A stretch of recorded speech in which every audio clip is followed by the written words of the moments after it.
El Frente Obrero, a través de la Escuela Joaquín Portillo Valle, saluda a toda la clase trabajadora. En este programa tenemos la participación de Santiago Savillón y Selvin Paz. Mucho gusto. Y su servidora Elsie Fajardo. Mientras exista Estado, existirá lucha de clases, por lo que es necesario la unidad entre obreros y campesinos para conquistar el poder político. Tanto que en Honduras es necesario la construcción de un partido clasista. La teoría política liberal tiene dos exponentes, que hablábamos la semana anterior, de John Locke, y esta vez vamos a hablar de Adam Smith.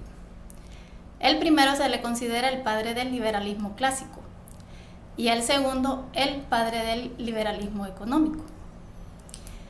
Para abordar ciertas cuestiones tenemos la primera, que es ¿quién era Adam Smith y cuáles fueron y siguen siendo sus obras? Selvin. Bien. Adam Smith nació en Escocia, Reino Unido, ¿verdad? En el año 1723. Fue catedrático de varias universidades. Fue un investigador asiduo sobre la forma de operar los negocios, ¿verdad?, en Inglaterra y Francia. Y esto le sirvió para escribir sus obras, como ser teoría de los sentimientos morales y la riqueza de las naciones. Esta obra, La riqueza de las naciones, está compuesta por 5 tomos, ¿verdad? 5 tomos, y es considerado el primer libro moderno de la economía, o de economía, ¿verdad? Hay un dato curioso sobre Adam Smith, y es que fue extremadamente egoísta. Tan egoísta, ¿verdad?, que en su lecho de enfermo mandó a quemar todos sus manuscritos, ¿verdad? Muy buen dato, curioso. Para complementar este apartado, nos puede enumerar expresiones famosas que dijo Adam Smith. Santiago. Sí, Adam Smith fue un investigador, un observador permanente de los negocios de aquel tiempo, de los 1700. Y hay expresiones y hay aportes, ¿no? Pero entre las expresiones que él daba, por ejemplo, estaba donde decía que la verdadera tragedia de los pobres, ¿verdad?, es la pobreza de sus aspiraciones, ¿no? Otra expresión que daba Adam Smith es que decía: dame lo que necesito y tendrás lo que deseas, ¿no? Ninguna sociedad, expresaba, puede ser próspera ni feliz si la mayor parte de sus miembros son pobres y miserables, ¿no? Y hay otra, ¿verdad?, expresión que él que está plasmada en sus libros, que dice: la empatía y la división del trabajo potencia el crecimiento económico, ¿no? Además decía que el egoísmo de las personas, por eso es que Selvin al principio hablaba de que era tan egoísta, pero es que él, promulgaba mucho la parte esta en su teoría. El egoísmo de la persona y la mano invisible, para ponerse de acuerdo entre productores y conservadores. O sea, que existía el egoísmo y una mano invisible para ponerse de acuerdo entre productores y consumidores. Eso es en general algunas de las ideas básicas de Adam Smith, ¿no? Bien, en base a todas estas obras de Adam Smith, ¿cuáles fueron los aportes a la economía política de Adam Smith? Selvin. Bien, importante, ¿verdad? por aquellas razones del tiempo y para que no se me escape algún detalle por acá, las tengo numeradas aquí, ¿verdad? Y para que no se me escape ninguna, y las voy a leer tácitamente. Según las investigaciones realizadas y plasmadas en sus obras, tenemos los siguientes aportes, ¿verdad? Diferencia entre valor de uso y valor de cambio. 2. Reconoce la división del trabajo para reducir costos de producción. 3.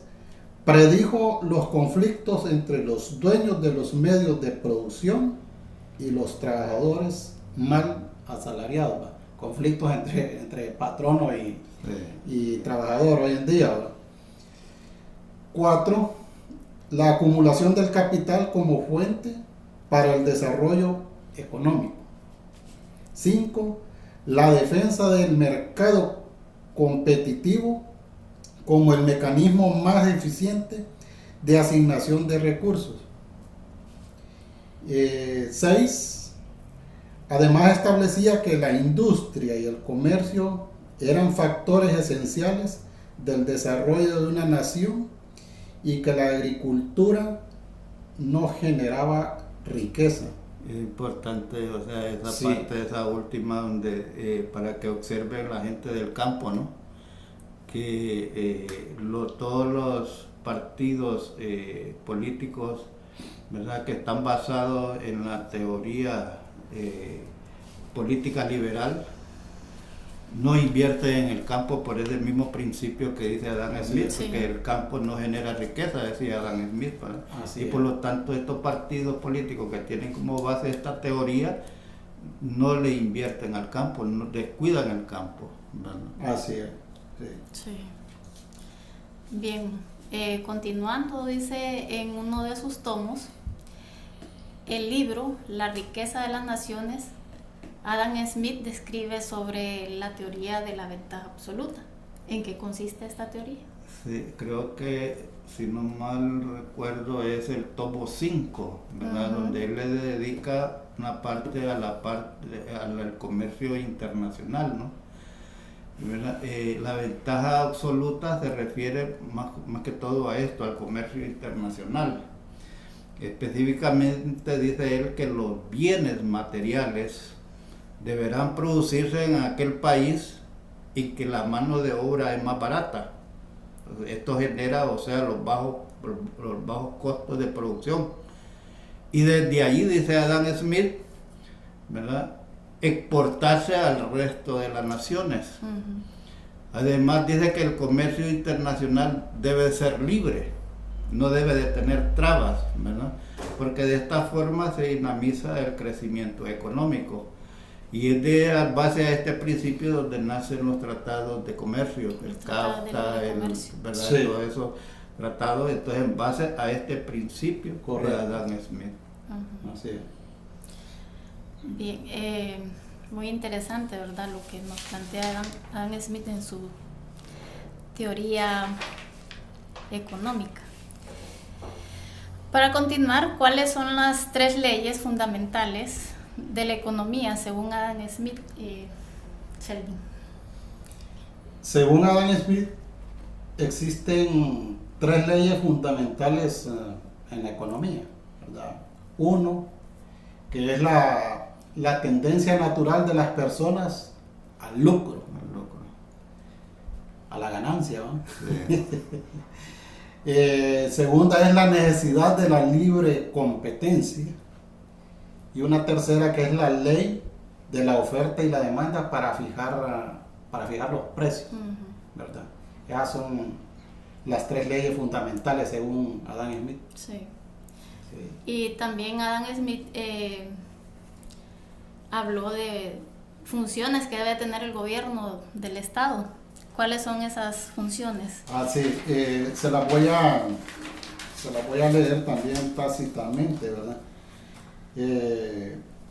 Las funciones que debe tener el gobierno del Estado, ¿verdad?, son 3. La administración de la justicia, Establece que ésta debe de funcionar como una forma de protección del derecho de la propiedad. También debe encargarse de que no se produzcan disputas que puedan afectar las relaciones económicas, ¿verdad? Que no se afecte el factor billete, ¿verdad? 2, el mantenimiento de puertos, caminos, medios de comunicación. Estos son necesarios para apuntalar el crecimiento de la producción y que sirvan para fomentar el intercambio comercial. Además, esto no genera rentabilidad a los inversores. Pues qué bonito va que lo que no genera ganancia, Eso sí le eso compete al Estado. se lo pasan al Estado Así para es. que el Estado lo administre. Correcto. Lo que no genera ganancia. Así es. ¿Verdad? Hay una cosa también que vale la pena recordar, o sea, hablaba anteriormente sobre la división del trabajo. La división del trabajo, Adam Smith la abarca desde el punto de vista de que una actividad, por ejemplo, es decir, la fabricación de calzado, ¿verdad? O sea, la dividen hasta en 12 etapas esa fabricación, entonces a eso le llama la división del trabajo. Ajá. Para que eso, o sea, los costos sean mínimos, Sí. que no lo haga una sola persona, sino que lo dividen en etapas para que eso genere con menos costos. Sí. Y una última, ¿verdad? Que nos hace falta por acá, la defensa contra la agresión extranjera, ¿verdad? Sí, es una de las funciones Sí. del Estado. Así es. Bien, muy interesante todo el papel que tiene el Estado en cuanto a la inversión y la economía. Prosiguiendo, Adam Smith menciona que en el mercado se actúa de forma egoísta. ¿En qué consiste esta expresión? Sí, esta es una de las expresiones, o sea, de los escritos que tiene, y lo vamos a leer textualmente como está en el libro. Cuando hermosos. Sí, dice, en el libro, perdón, en el libro de las causas de la riqueza, ¿va? De las naciones, no es, dice, de la benevolencia del carnicero, panadero o del cervecero, la que nos procura el alimento, sino la consideración de su propio interés. No invocamos su sentimiento humanitario, sino el de su egoísmo. Aquí miramos la palabra egoísmo otra vez. ¿Qué significa esto? O sea, esto es bien importante de definirlo. Miren, no es la benevolencia del carnicero. Al carnicero no le importa si usted, el comprador, lleva hambre o no lleva hambre, si le va a satisfacer, ¿verdad? Por eso que dice, no es de la benevolencia. Entonces, el carnicero está actuando en una forma egoísta, porque el carnicero lo que quiere es vender a mejor precio, para ganar más. Para ganar papilletes. Y también el consumidor, ¿verdad? ¿Qué es lo que busca? Busca comprar a menor precio, ¿verdad? Entonces, por eso es que dice Adam Smith, ambos actúan de una forma egoísta, ¿verdad? Pero además dice, pero como hay una transacción de compra-venta y al final se ponen de acuerdo y entonces, y esto es lo que produce el crecimiento económico según Adam Smith, ¿verdad? Porque dice que hay una mano invisible que hace que el comprador y el vendedor se pongan de acuerdo. Eso es lo que significa en la parte del egoísmo. Sí. Bien, y bueno, ya para finalizar, en el siguiente programa estaremos hablando de las características de la teoría política liberal, que ya sería para complementar todo lo que es el liberalismo en sí. Correcto. Nos vemos hasta la próxima. Hasta Hasta la próxima.